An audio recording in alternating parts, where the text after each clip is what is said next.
Hello and welcome to the Final Frontiersmen, a YouTube channel about all things Trek. I'm your host Bill, and today we have a very special guest joining us here. Among other things, he has contributed to Star Trek Adventures role-playing game, which makes such a large portion of this channel, and he is a very talented writer, and that's one of the main topics we are going to speak of, his brand new book. Mr. Derek Tyler Attico, welcome to the channel, and please give yourself a proper introduction that I cannot do. Bill, thank you very much. That was a really great introduction. I am a science fiction author, two-time winner of the Star Trek Strange New Worlds anthology contest, freelance writer for Star Trek Adventures, and the author of the Autobiography of Benjamin There it Sisko. is. Oh my God. It's beautiful. There it is. Look There at it is. that. There it is. Oh man. Yeah, there it is. If you haven't seen it, if people haven't seen it, if you haven't seen it, here it is, Oh man. in the flesh. So Yeah. that's me, and I'm happy to be here. Thank you for having me here, and I'm happy to I'm excited to start to talk about Trek. Yeah, thank you for joining us. And oh my goodness, that is beautiful to see the actual physical book. I got my copy on the Kindle. I read it on the Kindle. It was a wonderful read, but oh, one of these days I have to get my hands on a physical copy. Yeah, you Oh, got to get a physical copy, man. oh, for Yeah, sure, because for sure. physical copy has pictures in it and stuff. I don't Yeah. think the Kindle version The has Kindle that. has the pictures. I was Oh, it I was does. blown Okay. away when I got to that section. I'm like, what is this? It was amazing. I loved the way I sent a message to my brother, and I told him, like, you gotta see these pictures. You gotta see these ones in the book, because he's looking forward to the book. So yeah, they're Great. in there. But wow, that picture on the back too of Cisco. I didn't see that. I did not It's see the pretty background. cool. Yeah, Yeah, it's pretty cool. that is Yeah, great. it's a good. Oh, It's a good one. It's a good one. that Yeah, is. We are it's a good going to one. be talking about that book shortly, but let's get into just a little more about you and Star Trek. This is a Star Trek channel, so why don't we start at the very beginning? How were you introduced to Star Trek? Oh wow! Now you're talking about the beginning. Through my parents, of course. I Mhm. think a lot of people have that same story. Specifically, my mom.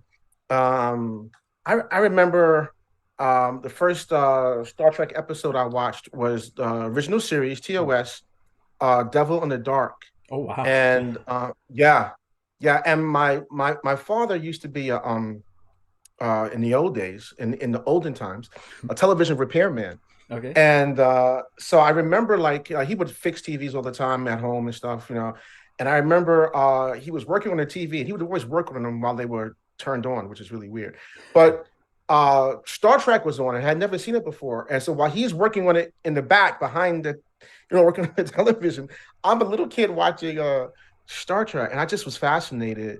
Spock was doing the mind meld with the hoarder, Yeah, yeah, and that yeah. scene just fascinated me and I was hooked Oh, that's after so that. cool.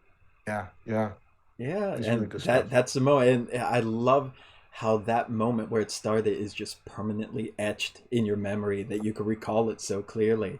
Yeah, just like That yeah. is so good. Yeah, yeah. I What love what Star what Trek. I hooked love, you? What hooked you about? What was it about Star Trek that called out to you?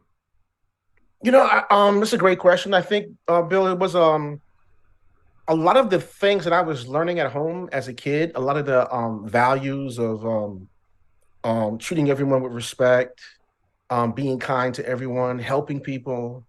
I think Star Trek was the first time as a kid I watched other shows like $6 Million Man at the time and all this stuff, but Star Trek was the first show I remember seeing adults do those things that I had been taught. Mm, They were helping people indiscriminate of who they yeah, were. You know, even the people they were angry with and having problems with, they wound up working together and helping them. And that really resonated with me. And that whole era where I grew up, I'm a Gen Xer, so that whole era where I grew up, Roddenberry, Twilight Zone was all about entertaining stories, but with a message. hmm And that all stuck with me. And I remember, I would play Captain Kirk and Mr. Spock with my friends, you know, and we play Star Trek, and so it was those values that it really helped cement because I was learning it at home, but I was seeing it with these people that were really cool, on Yeah. this ship. And so I think that was really a really important part in my early stages of growing up, actually. Yeah, you make a really good point. I think you phrased it in such a great way that a lot of the things we're taught when we're very young growing up, like this is how you should be, this is the kind of person you should be, this is the right way to behave. You hear that, you're taught that, but you don't see it very often. Don't. That's But right. Star Trek, they really like embodied those traits that we're told is the best in humanity. And yeah, you Right. put it beautifully. Yeah, that's right. Yeah. Yeah. Nice. Every episode it has that, at some point. It's now, obviously years later, I've come to believe is what I call the foundational pillars of Star Trek, Mm. which is science, friendship, exploration, and hope. You will see these four things in every Star Trek uh, show, film, um, book, anything that's Star Trek. You'll find those four things. And there's a reason for that. And there's a reason why this show has lasted, in all its iterations for 57, 58 plus years. And I think it's because of those four foundational themes. Now, I think you're right, and I think those are the 4 points that anyone listening, any GMs for Star Trek Adventures, any prospective writers should keep in mind that your story should contain this in order to have that feel that atmosphere of positivity and utopian future Star Trek. So we're already getting a workshop here, and we're just in the opening minutes. This is good. This is good. Thank you, Derek. Well, how about your Hey. favorites? How about anything? Could be like favorite show, character, uniform, theme song. What are your favorites of Star Trek?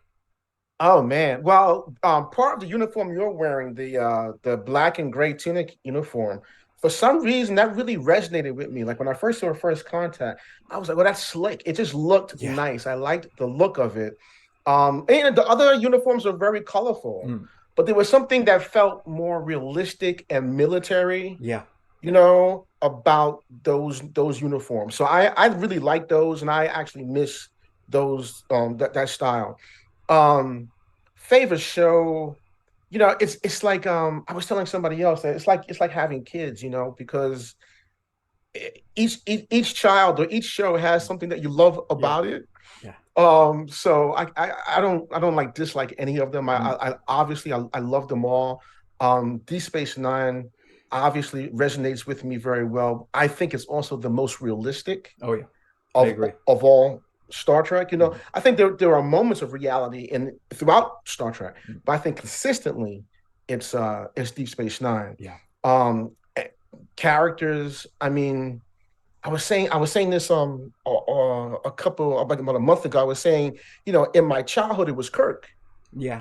because Yeah. Kirk was rash. He was very brass and he would very emotional. And I, as a kid, that's what I was like. And when I got to college, I really identified with Picard because Mm, Picard had all this power at his disposal, mm-hmm. but he didn't always use it. He tried to find another way out, and I really identified with that. Then when we came to Sisko, I really liked that Sisko was this fully reasoned and developed, not just character but Mm. human being. Human. He Yeah. had this balance of work life that we had never seen in any other captain, He felt the and we most still haven't human. seen. The He of all right, the characters. right, and even now, we have like I think maybe second runner up to that is like Pike, like the what we're seeing now with Pike in Strange New Worlds. Pike is still has a problem with relationships, Yeah. but you see a person trying to learn a work life balance and work Yes. relationship balance. But no one compares to what Sisko. He when we met him, he was already had a wife and child. He was a widow. Mm. He already had figured all that out, and I really loved that. Any of course him being a black man. So I really loved that about him. Janeway, I love Janeway because she was very patient, but then when you took her to a point. She was like, okay, I've tried, Yeah. and now and That's now Janeway, now yeah. you're gonna Yeah. right, and now you're gonna feel the wrath. Archer was the nice guy Mm. until he got to the whole Zindi arc, Yeah. When pushed to extremes, and right? when pushed to extreme. So they all have something. I love Burnham. Mm. Burnham is a character of trauma, and what we really see with her is we see a person literally 4 or 5 years now working through their trauma Mm. of having her parents, killed, pretty much in front of her, and then instead of having proper psychiatric care, she's sent to Vulcan, Yeah. which is like a group of people that literally repress their emotions. Yeah. The worst thing you want to do in The that worst thing you situation. want to, Yeah. the worst thing, which Yeah. makes her a beautiful character, Yeah. right? But it's the worst thing you want to do. Yeah. And so now we see her trying. We see her from season 1 to now. She's working through becoming more of a human being and woman, because she's working through her trauma. And then of course Pike, who we know where he ends up, and how do you deal with that? That's a head thing, man. How do you Yeah. deal with that? So all of these people have so much, so many beautiful things about them, and there's so much to love in all of these shows. But that just touches on what I think of all these characters. Yeah, there you again, very very detailed, very eloquent, point out like what makes each of these captains, each of these characters so great. But going back to Sisko, which I know we're going to be having a lot of Sisko talk during this conversation, but going back to Sisko, when we're talking about his humanity, I was trying to think in the last few days. Well, I'm going back and watching Deep Space Nine again, thanks to the autobiography that inspired me to rewatch it. But I'm trying to think: has there ever been a more I don't know what word I want to use, like a more successful, healthy depiction of like a father, son, and then grandson, also with Jake, depicted in Star Trek, other than the Cisco's? Like there's I don't think always some so. kind of headbutting with parents, or there's some kind of Right. strange thing, or there's like a tragedy in the past. But the relationship we see with Joseph Sisko, with Benjamin Sisko, and with Jake Sisko is just this healthy, beautiful, loving relationship that you don't really see that kind of family in any other Star Trek series, even Next Generation, where there's families on the ship. You don't Mm-hmm. get that family feeling. Deep Space Nine, with how Mm-hmm. dark it is and with how grim the war storyline can be, there is this pure heart of family that makes up a big percentage of the series that is so Mm-hmm. unique. Can you think of any other example in Star Trek of like a relationship that healthy? No.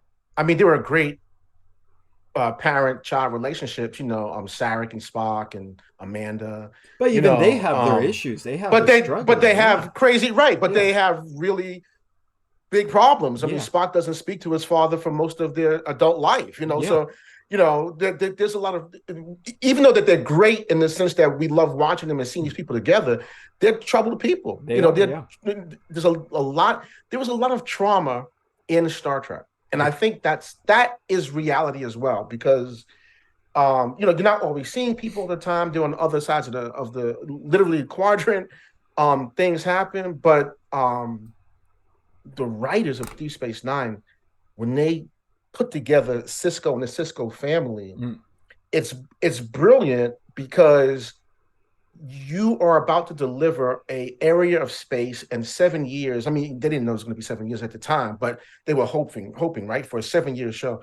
So you're delivering a area of space in 7 years that is chaotic, that is dark, right, at times bleak, and by delivering and showing a strong foundational family, it almost balanced that in a lot of ways, because then we knew that that family would stay together and hold together no matter what they was thrown against them, no matter what was thrown against them, and so, as a writer, you just can't hit someone over the head all the time with one theme. If you give them too much darkness, they will turn away. But the Cisco's, and the family of the Cisco's, and then the family of Deep Space Nine, the crew, and those individual families brought light to the darkness. you Mm. know? And I think that was really brilliant way of doing that because DS9 is a dark show. It is. It's it goes to places that only now we're seeing in like Discovery and Strange New Worlds, and that was 30 years ago, Yeah. right? Right? And themes that I think you couldn't even do now on television, with terrorism Mm. and even some things with religion that DS9 tackled. I don't even know if you could do now Yeah. on television. Well, Major Kira was a terrorist.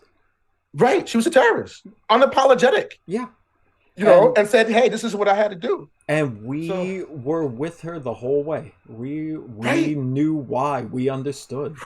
right, and that was the beauty of Deep Space Nine, is that it showed both sides of a situation, and whereas you can see what's going on in the Cardassians and the Bajorans, but both races were appropriately highlighted, you know, Eh, and so that you can say that yes, maybe yes, the of course the Cardassians were the antagonists, or one of the antagonists in the show, but you got to understand, where their heads were, Mm. why they were doing what they were doing, whether it was right or wrong, why they were doing it. And that's something that's rare, where they didn't become they weren't the people of Kardashian were not a caricature. Mm. They were full-fledged, fully formed people, and their decisions, which we saw a lot through Dukat and through Garrick, Mm. and that was the beauty of Dukat and Garrick, because Dukat was a child of Cardassia, Mm. unwavering. So was Garrick, but Garrick was based in the reality of that eventually we all have to work together. Yeah. Dukat didn't care about that. He They was the both had Megalomaniac. like the same goal. They want what's best for Cardassia, Right, but Ducat wanted it through his own personal power, whereas right, Garrick wanted it through improving the society for right, whatever that entails. But he right. Very wanted well to said. encourage that happens. Yeah, I love Deep Space Nine, and admittedly, Deep Space Nine is the hardest for me to watch because it's so serialized that Mm. if I watch one episode, I think I want to watch this episode, but if I do that, I'm like, no, if I watch that, I have to watch what came before it because that's a key moment too. And if I watch that, I have to go before it. Whereas Yeah. many of the other series, I could just pop in a single episode, kill time. But Deep Space Nine, like, I'm clearing the afternoon. We're going to go through a stretch. We're going to get a chunk of this out of the way because I don't want to miss what comes. Even the one-off episodes too. It's still, Right. you know where it's leading. You know what's coming into it, and you want to see it. So I've probably watched it the least out of the classic Trek series because I talk myself out of watching it because I don't have time to do it. So I'm glad I'm I doing the understand rewatch that. now, thanks to you. So I'm back Hey, at it again. happy to Uh, do it. let's briefly before we go.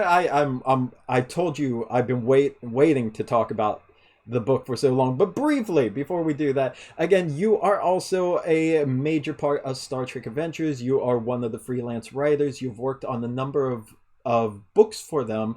Do you want to talk Hmm. about that a little? Maybe some of the things you enjoyed making the most out of that. Oh yeah, absolutely. I was brought on board by Jim Johnson, who's the managing editor for Star Trek Adventures with Modiphius Games, and Jim Johnson was also a Star Trek Strange New Worlds contest winner, as I was Oh in wow. 2005 and 2016. I don't remember what years Jim was the winner, Mm. but that's how we knew each other. Oh nice. And so, yeah, and one day he texted me. He was like, "Hey, I'm doing this thing.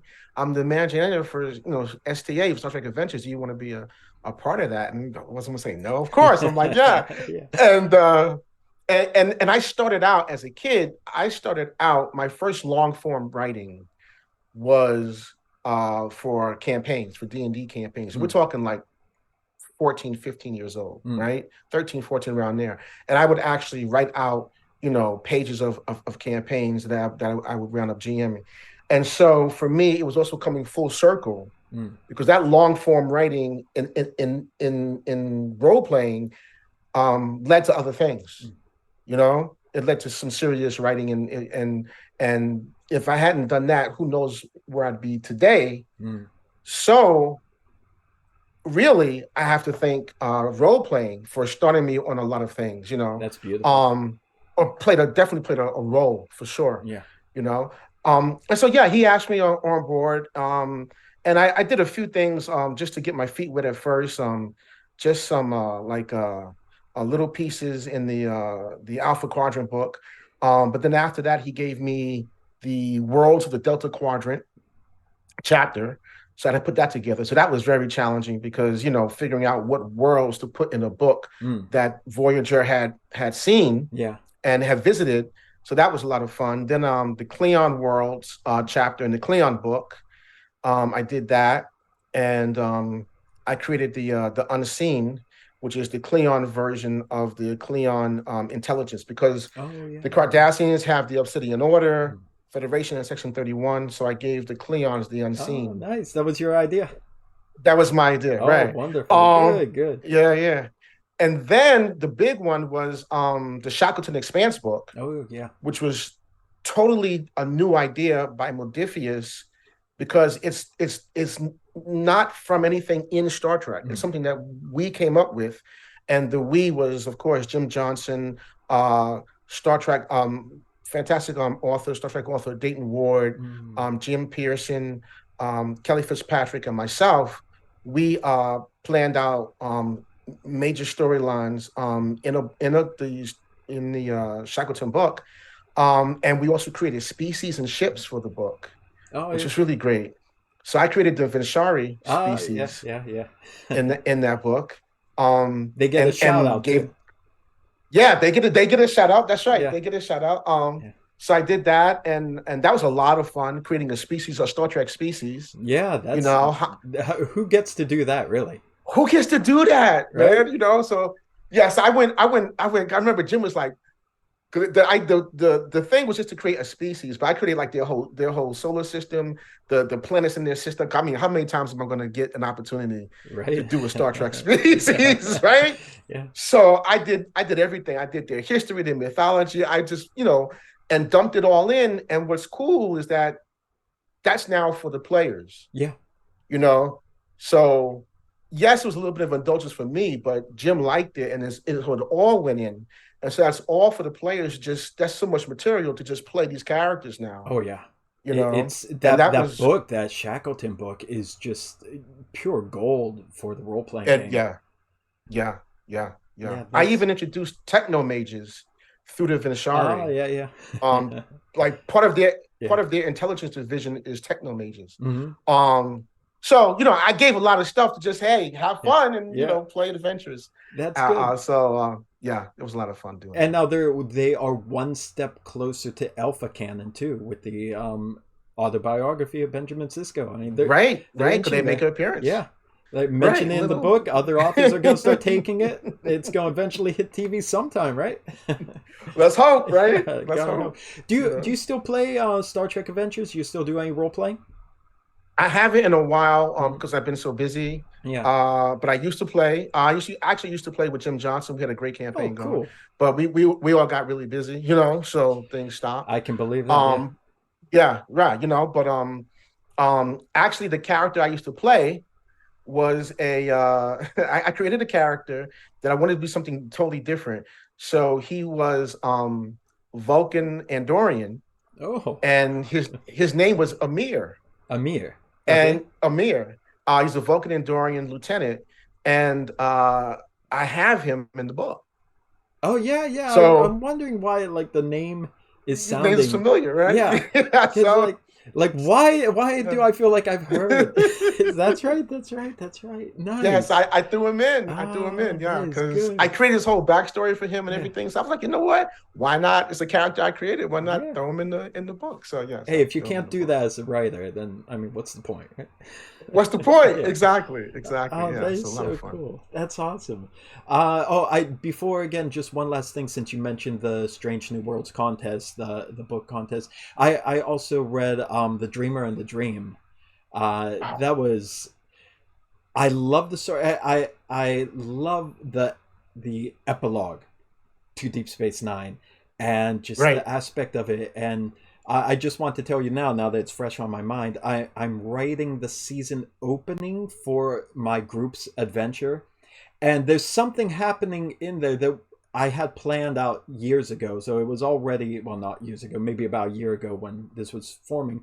But something in that story, The Dreamer and the Dream, like, if I change this to this, it's going to make it so much better. So I took some massive inspiration from that short story. Outstanding. And when I read that, I'm like, wait, if I just make that switch, this is going to be awesome.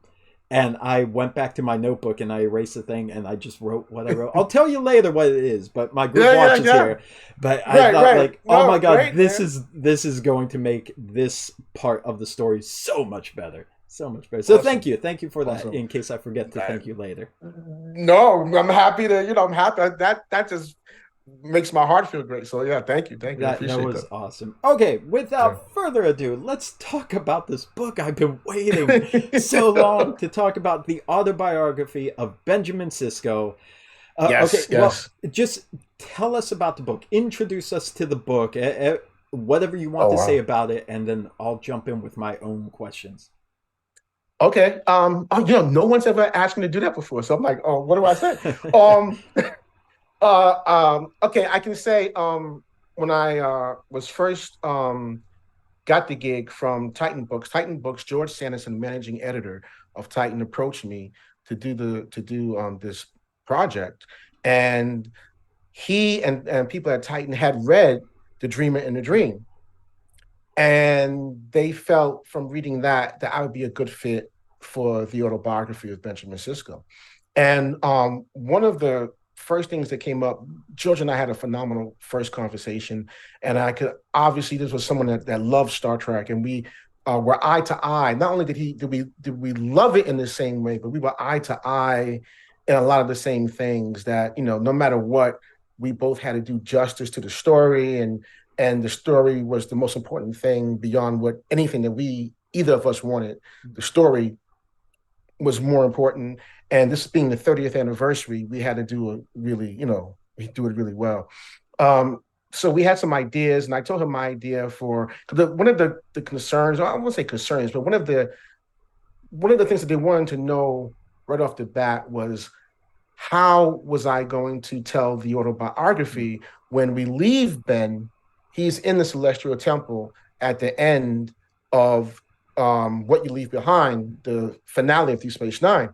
And so I told George my idea, and he was like, "Oh, I like that," And I had been thinking about this even way before I knew I was ever going to get the project, And I realized that, much like in Greek mythology, the gods speak to humans all the time, Yeah. you know. So it wouldn't be something that the reader would be like, "Oh, I don't understand how this is happening." They would understand, and they would be able to wrap around it really quickly, as long as I did it in a way that was very Star Trek and made a lot of sense. And then I would have to give a reason for Ben to do what he does. Mm-hmm. And I think once I told George that idea and he liked it, that was the start of everything. And then after that, it was like, well, I have to construct uh, Benjamin Sisko's origin story, Yeah. and that Right. was I was like, wow, because this is an iconic character, Yeah. a pop 90s pop icon. I mean, there's a lot of things going on. One of the pivotal characters in Star Trek. And I was like, you know what? You can't even think about any of that. You got to just turn your brain off to all of that and just deal it. This is a project. This is a character. How would you tell this character's story?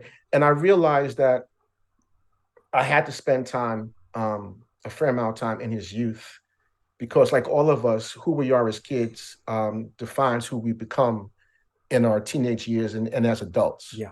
And I wanted to be able to, throughout the whole book, to draw parallels and to draw lines, so that when a person was reading or watching Deep Space Nine, maybe a chapter that they've read in the book, they'd be like, "Oh, I can see where that comes from this, or that comes from that," and they can make those connections. Yeah. If I did job the right way. Does that make any sense Oh no, yet? that makes perfect sense because and I had questions concerning that I put down before, so you're already touching on it. Yeah, the the aspect of focusing on his youth, because when I was going into this, I haven't read any of the other autobiographies yet. The They're of the all other good. captains that are out. So I when I saw the Cisco ones coming out, like I have to get that. There's just no way. So that was my introduction to these autobiographies. But I was Wow. having not read it. I was thinking, well, what is it going to be like? Because, like you said, well, we lost Cisco to the prophets at the end of the series, so it's not like he could just pen his memoirs. So I thought, again, your idea how you did it, it fit perfectly. And as soon as the book started, like, yes, this makes sense. That makes so much sense how that happens. But the childhood, I wasn't sure, like, where is this going to pick up? How much is it going to be youth? How much is it going to be Starfleet? And then you jump right into his early childhood. And I'm reading that, and I'm like, wow, we are going to the very beginning of Cisco, which I thought Yeah. was amazing because as great a figure as he is, we don't really get a lot of detail on his past. So Right. how was it for you to really fill in not just a little blanks, like a huge chunk of the book is his youth, well before Starfleet. So how did you get that inspiration? How did you get that information to do it? That's a great question, and I think there's two parts to that. One is the show itself. The show itself dropped like a few one-liners, or actually, well, no, almost like bombs in the show. Like in the seventh season, we learned that he has a sister. Her name is Judith, Mm. and I was like, what? What? We never see Judith. 7 years in, and it's 7 years mentioned. in, and it was like, and it's mentioned. I'm like, okay, so but that's canon. Yeah. So there's no way I'm going to write an autobiography and not talk about Judith, Mm. right? And then like second season, in this one episode, he talks about his two brothers and how his father would I think the episode is called Paradise, and Mm. how he would be planting in the garden with his two brothers. Mm. I'm like, what? And we never see them, No, but it's canon. they weren't even named in the series, right? It was They weren't just two even brothers. named in the Yeah. series, right? Just two brothers. So, but that's all canon. So then, one of the challenging things for me was like, I have to do his childhood, Mm. and that has to be, a large part is your brothers and sisters, Yeah. and so then I decided to flesh out those characters fully, Yeah. not Judith is just like a main character in this book. Like yeah, you Judith get was so like the much main detail character. of how she's important to Ben's life. Right, right. And then his two brothers, I thought about them and I was like, well, what would be interesting and unique and Mm. different about them as opposed to Ben? Yeah. You know, Also, Ben is the only person in his family in Starfleet. Mm. And I thought that was interesting because he has these siblings, but they're not in Starfleet. Yeah. His father doesn't really ever talk about Starfleet. So this was all these things that started to just resonate with me. I was like, there's a reason for all this. I have to really flesh out these characters. And what I do is I give them lives of their own Yeah. so that I don't even think by the time you read it, you're like, oh, it's not even a question. Yeah, I understand why I'm not seeing them Yeah. because they're living their own lives in different places. They are fully developed through this book, that they don't feel like they feel more like afterthoughts in the DS9 series than they are in this book, because you're watching Right. Ben grow up and just being with the siblings, that's part of growing up, so they have to be there, they have to be a critical component, so you get used to them being around, and by the end you're like, oh yeah, Judith, she's back, yeah, his sister, like it's not a surprise anymore. Yeah. Right, right. And the other part that helped develop what I would write for his childhood was actually going back and reading the other autobiographies. I had Mm. already purchased the Audible Oh for yeah. Catherine Janeway because it's read by Kate Mulgrew, so it's great to hear her Yeah. do it. But the other ones are great. I mean, Captain Kirk, Mr. Spock, um, and Captain Kirk, Mr. Spock. Who am I forgetting? And Kate Mulgrew, and that's it, right? Am I forgetting somebody? I feel like I'm forgetting I somebody. feel like there is one more, Um, isn't there? there is one more, right? There's Captain Kirk, Mr. Spock. Who am I forgetting? That's really weird Oh, in my Picard. brain. Picard, Yeah. Picard. How are we forgetting Picard? I'm like, I know I'm forgetting somebody. Yeah. So I read all of those, which I had planned on getting them, but once I had gotten the project, I was like, "Oh, you got to read these because you don't want to step on Mm. anything that anyone else has done, you Yeah. know." And I wanted to, I was like, well, if I'm going to do his childhood, I have to do it in a unique and different way than Mm. anyone else has done any other captain's childhood, you know. Mm-hmm. So you just have to read all that material Yeah. so that you understand, so that you make yours different. Mm-hmm. So those two things were really instrumental in me creating his life. And then once I did that, I knew there were certain tenets in his life that I wanted to hit, certain things. Like I wanted him to have grandparents, because grandparents can be very influential in a person's life. They were in mine, so I figured they're gonna be in his, and that strength, that family strength. I didn't think that just came from Joseph. I thought that came from the family. Yeah. And so that meant I had to go back and build the family. So then I was like, oh wow, now I have to create a grandmother and grandfather. And I had to do all that work. So it was a lot of forethought, a lot of time thinking about how to create this family from the ground up. And I like, just like we were mentioning earlier about the Joseph, Benjamin, Jake, that relationship. You see this same beautiful, loving family relationship throughout your book, with the grandparents, with his mother, or at least who he thinks is his mother, basically at the time, right, and his siblings.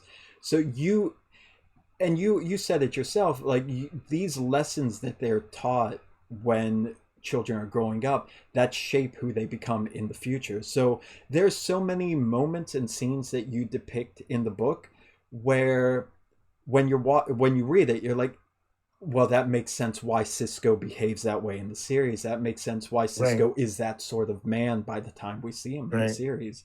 So it felt very organic, even though these are characters we've never seen, and just one name drop in 7 years for one sister, nobody else mentioned.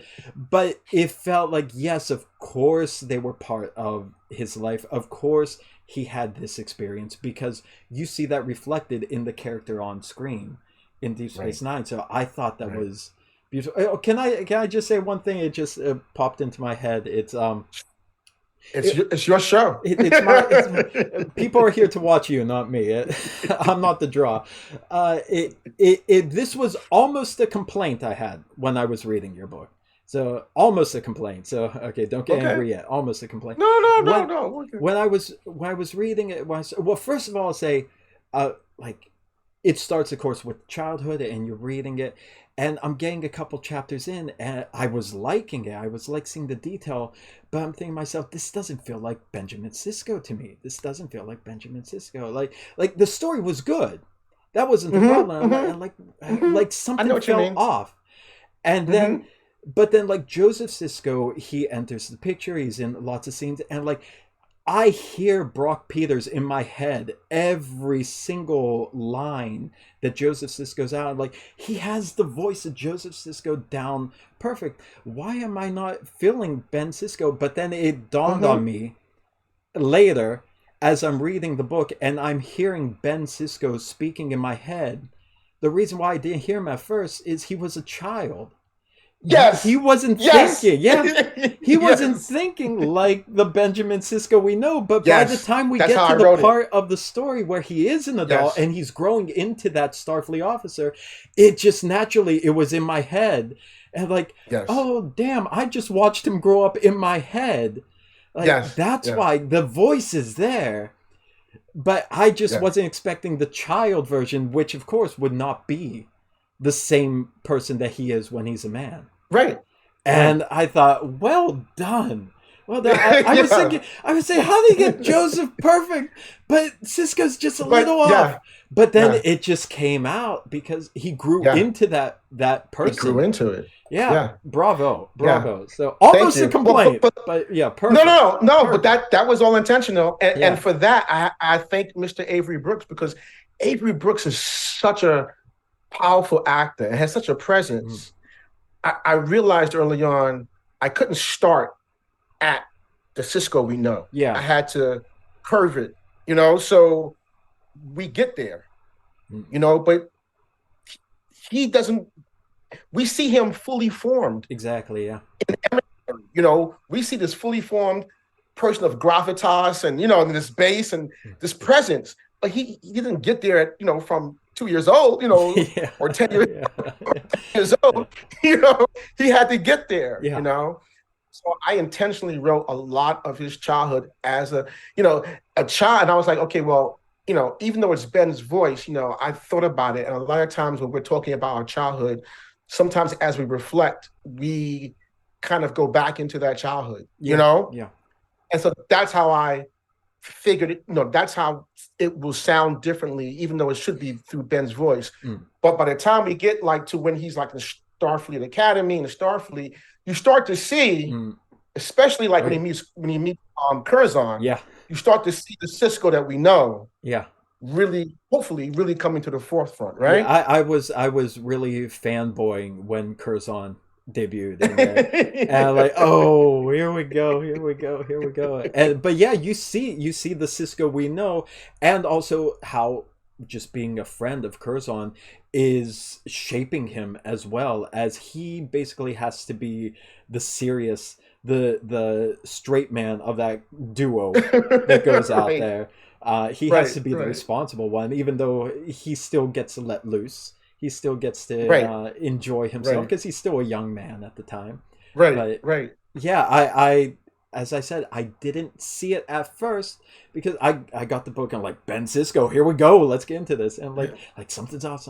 But of course, it's the child, and we're seeing how he thought as a child and how he behaved as a child, and how those choices and the experiences slowly start making the man who becomes the captain of Deep Space Nine. So I Mhm. yeah, so impressed with that. Wonderful, yeah. Thank you. I do Yeah. want to ask: is there is there any specific part of the story? Is there any specific part of this book that you are particularly proud of, that you like, that you got to add this to the tale of Ben Sisko, that maybe nobody had ever considered before? Is there anything like that you like? Oh wow, that's a great question. I think there are elements of his childhood uh that are very close to me, Mm-hmm. you know.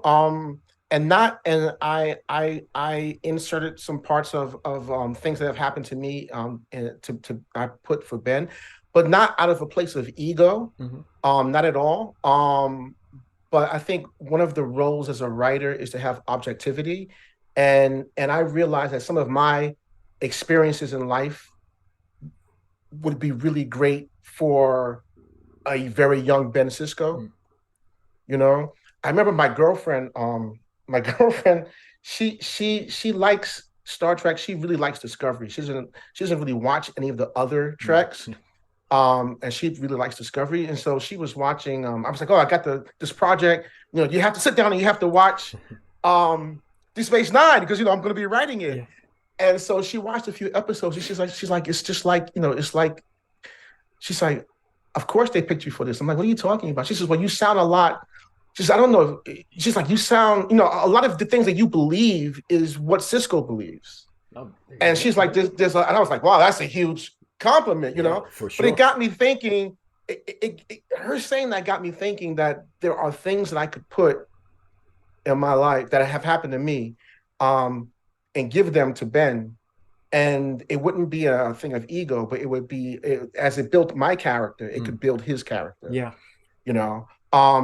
And I won't say like which things, but there were some things that I really felt worked really well. And when I sat back and read them, I was like, yeah, this helps build him and helps him understand life, Yeah. things that will help him understand life. Because when he gets as an adult, this is a person that's not only commander of a station, but he winds up pretty much running the war for the Federation. Oh, That's a for sure. lot of responsibility, So where does that foundational character come from that have that kind of responsibility and have it weigh on him so much? It had to come from all those things in his past. So I was like, yeah, I can impart some things. So that was really challenging because there's some things in the book that are very emotional to me.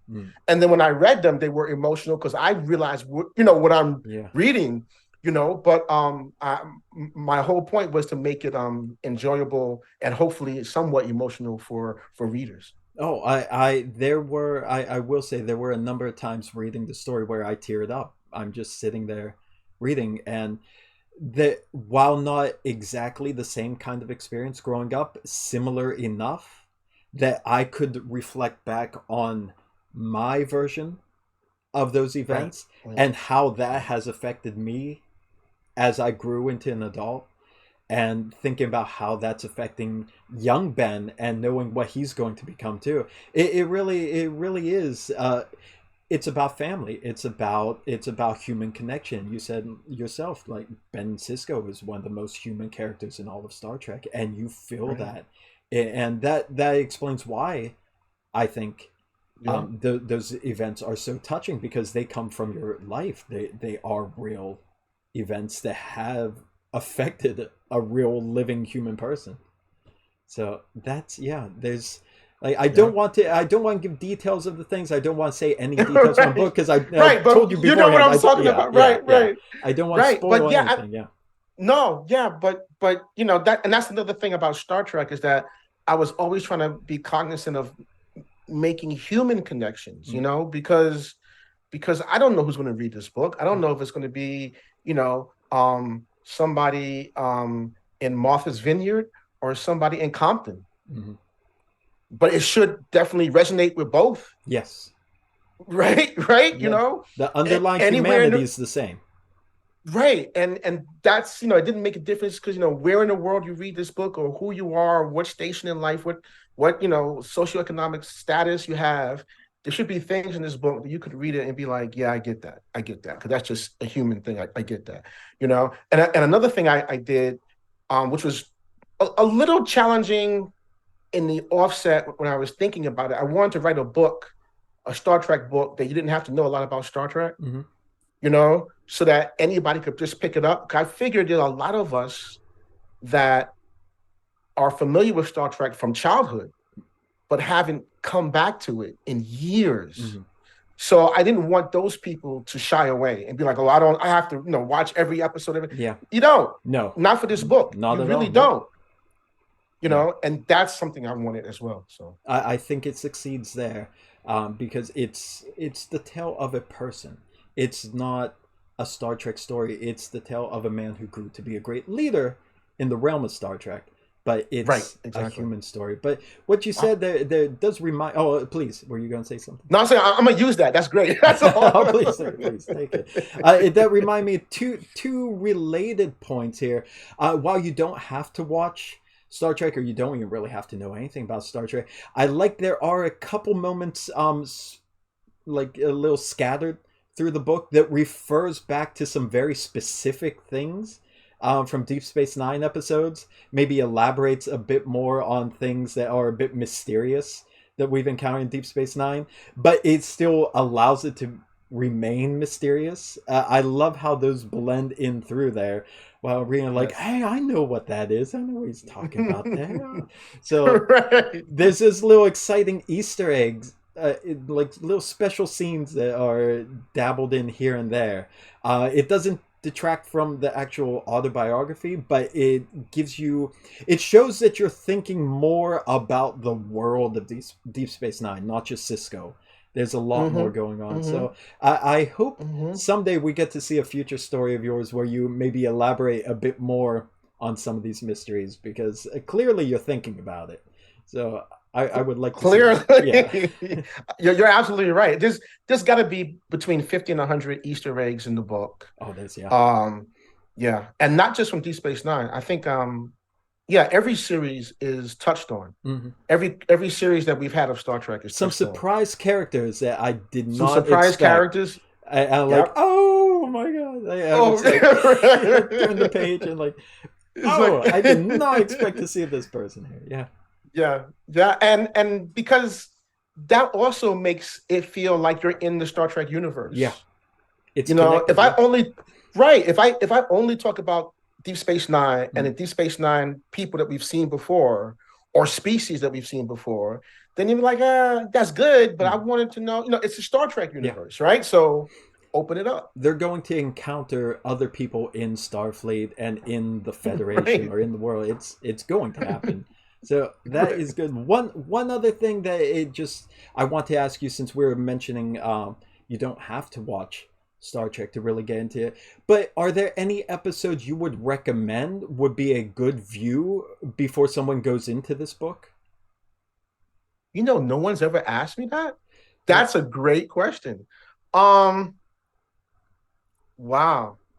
You really don't have to. You really don't Mm. have to. Um, hmm, It does stand on its probably own, but like if it does if you stand on its want own. someone to just like maybe get a Yeah, little like tonal feel or refresher. sure. A tonal feel or refresher. Okay, if a person has never watched, let's say they've never watched Deep Space Mm, Nine before, then I would say watch The Visitor mm, and watch Explorers. oh yeah, yeah, Yeah, because those two are standalone, yeah, so it doesn't really ruin anything, yeah. and it gives you a feel for a huge part of the relationships in this book. Oh yeah. If you've watched Deep Space Nine before and you just want like a to refresh Mm, yourself, those two episodes are good. Also, the last one, mm, um, What We Leave Behind, uh, is good. The last three characters of What We Leave Behind is Kira. We see Kira, and then Nog comes in and talks to her. And then Kira walks the station and she sees Jake, and it's that pullback to the end of the series. mm, So in the beginning of the book, those are the first three characters that we see. mm. And that was done intentionally, that the last three and the first three. So Yeah.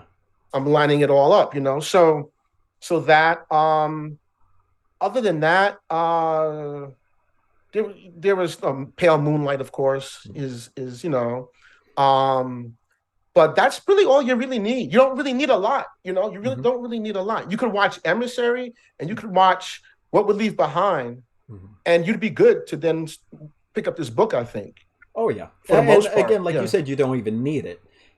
Right. It's the story of a man, so you don't really need to see what happens basically at the end of the book, for the Right. most part, because Right. this series is about how he Oh grew yeah. into that. So yeah, Yeah.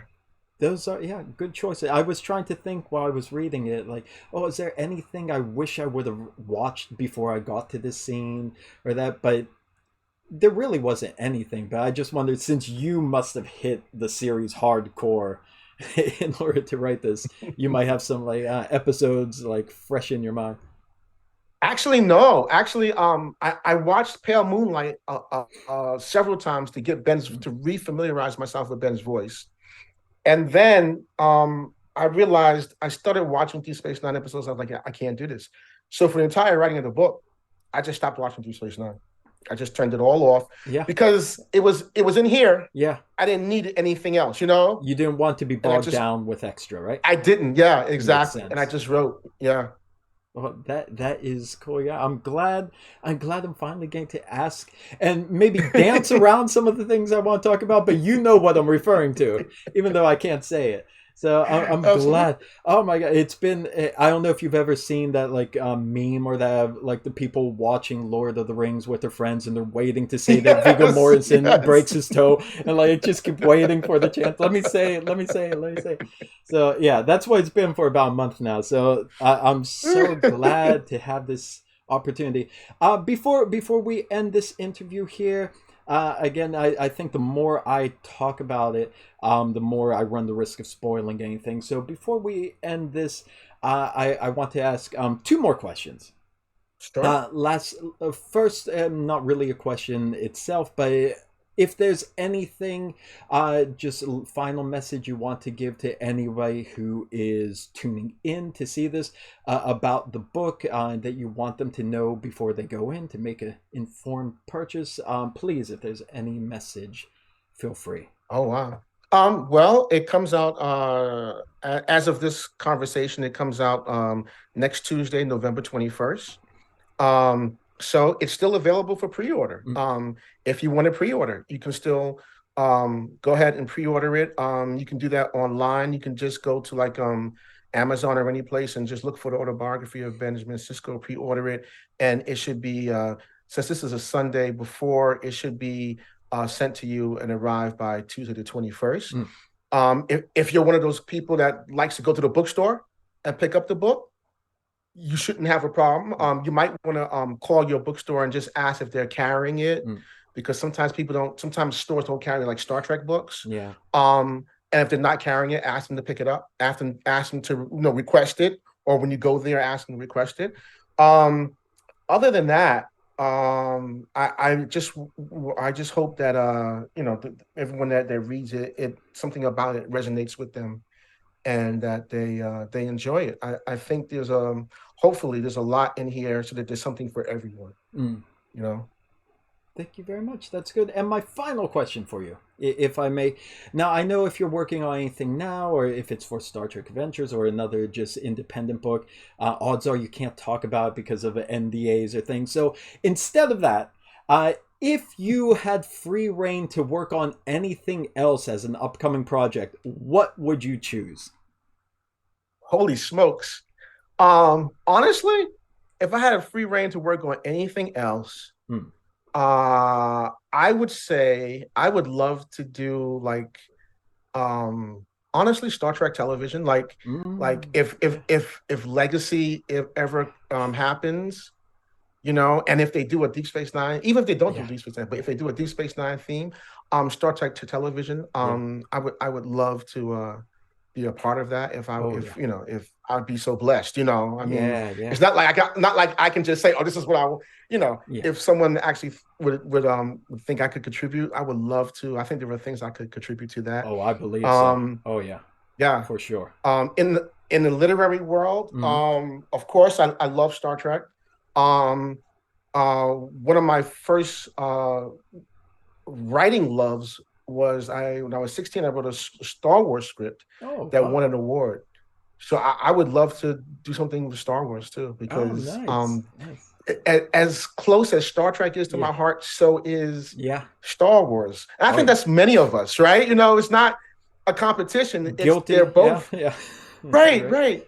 So something in the Star Wars universe would be a dream, so one of those two. I hope to see you on any of those projects in the near future. And really, if there is a Star Trek Legacy TV series that fans are dying for, if there is that, and if there is any, especially Deep Space Nine centered episode, and your name is not somewhere on there, that's going to be a crime after reading this book, because like I said, you got the voices of the characters down perfectly. Really, Titan Books made the best possible choice they could for author. It was a joy to read. I loved it.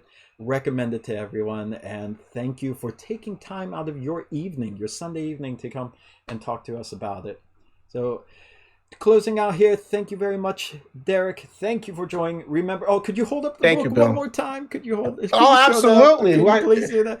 This is it. It's November 21st. It'll probably be on sale already by the time this video goes out, maybe the day before, so you're not going to be late getting it. I'll put all the links in the description for like Amazon, Titan Books, but if there's a local Amazon in your country, please, of course, check there, or bookstore if you can. Or bookstore. That's right. Yeah. But thank you very much. Derek, thank you very much. And thank you for watching. That is all for today. As always, stay safe out there, my friends. Live long and prosper. Peace and long life. Peace.